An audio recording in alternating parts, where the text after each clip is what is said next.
Do you remember me, sir? Look out!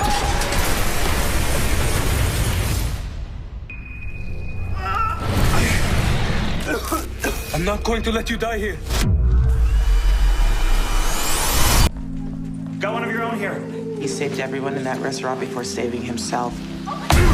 Started a woman's heart, stopped some guy from going blind. Do you know whose head you drilled into? We have met before. I interviewed you for a job, but then didn't hire you. But I think we need to do it again. Well, Bash is, he's a Muslim Syrian refugee who's trying to find his way in Canada. And when he's finally given the opportunity to practice medicine again, he's sort of given a second chance. And we kind of see a microcosm of how he is being accepted and how he's accepting Canada at large. He's treated with a little bit of tentativeness, but as soon as he's given an opportunity to go, he's fully confident. He does everything that he can, and sometimes he rubs people the wrong way. But ultimately, I think his charisma and passion for saving people's lives and helping others is what people take away from. Well, I mean, I think the show, of course, we're looking at it from the lens of a refugee experience. But what I think makes it really special is the fact that through that experience, we get to discover how similar we are to one another. We're looking at things like what it's like to start over, and what it's like to want to protect your family, adapting to new environments, being accepted, having to look at ourselves through the lens of other people's perception of us as well. I think that we kind of get to see all of that. It's a very diverse cast, and we're looking at a diverse experience through these different characters. And so there's just a little bit of something for everybody, and watching them kind of come together and interact and share this common element just makes for really interesting television, I think. Both my parents were doctors. I lost them in the war.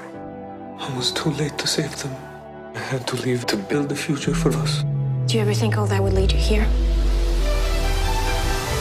I need help over here! You're a man of instinct. You need blood. So you're just gonna give me yours? I've done this before. That's why I hired you. We don't control the odds. I need someone to fight for me. So I play Dr. June Curtis, and she is a surgery resident.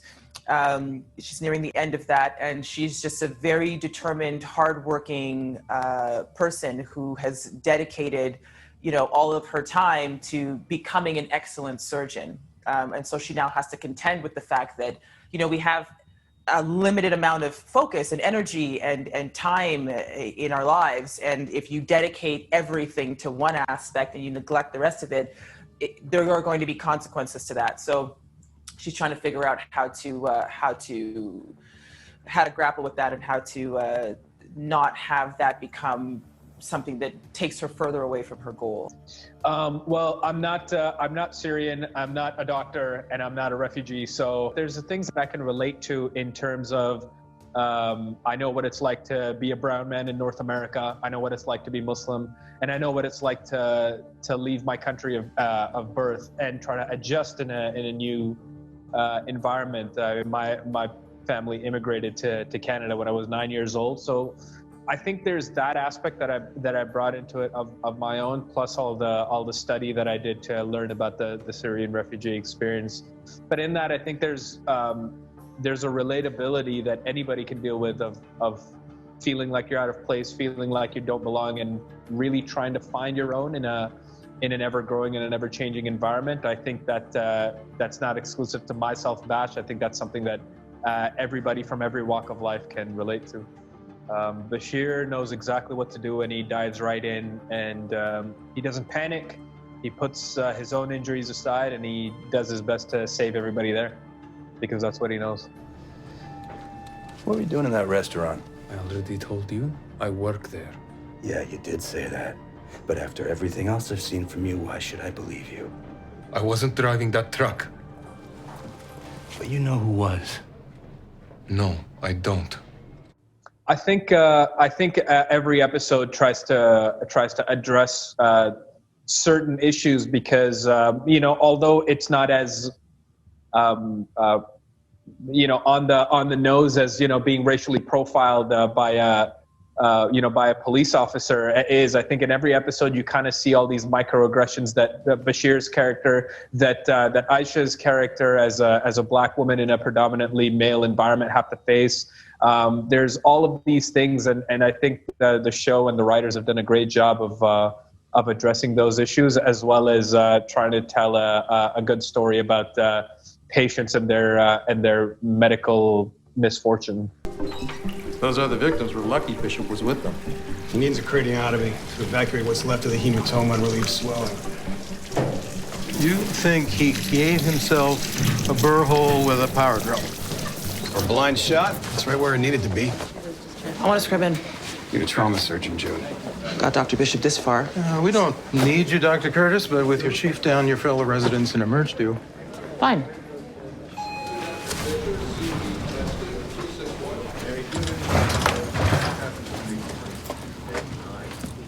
Aren't you in on Bishop's craniotomy?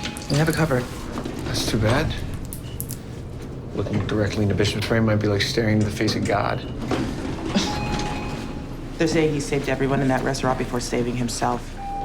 Like, started a woman's heart, stopped some guy from going blind. Survival rate for an emergency craniotomy? 50% in most cases. June, do you think he's gonna make it?